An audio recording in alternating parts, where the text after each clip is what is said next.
A professor at the university asked his students the following questions.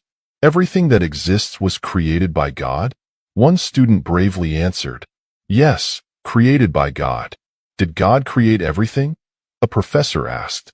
Yes, sir, replied the student.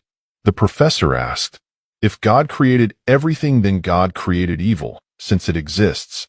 And according to the principle that our deeds define ourselves, then God is evil. The student became silent after hearing such an answer.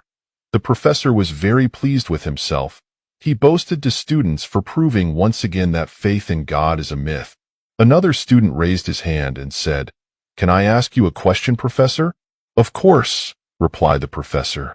A student got up and asked, Professor, is cold a thing? What kind of question? Of course it exists. Have you ever been cold? Student laughed at the young man's question. The young man answered, actually, sir, cold doesn't exist.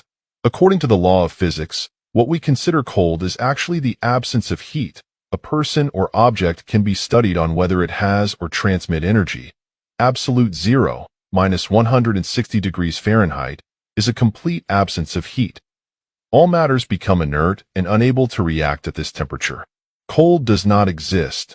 We created this word to describe what we feel in the absence of heat. A student continued, Professor, does darkness exist? Of course it exists. You're wrong again, sir. Darkness also does not exist. Darkness is actually the absence of light.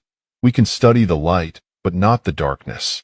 We can use Newton's prism to spread white light across multiple colors and explore the different wavelengths of its color.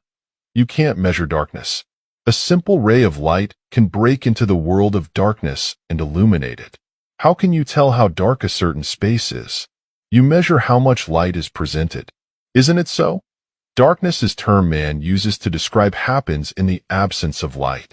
In the end, the young man asked the professor, Sir, does evil exist? This time it was uncertain. The professor answered, Of course, as I said before, we see him every day. Cruelty, numerous crimes, and violence throughout the world. These examples is nothing but a manifestations of evil. To this, the student answered, Evil does not exist, sir, or at least it does not exist for itself. Evil is simply the absence of God. It is like darkness and cold, a man-made word to describe the absence of God. God did not create evil. Evil is not faith or love, which exist as light and warmth. Evil is the result of the absence of divine love in the human heart. It's the kind of cold that comes when there is heat, or the kind of darkness that comes when there is no light. The student's name is Albert Einstein.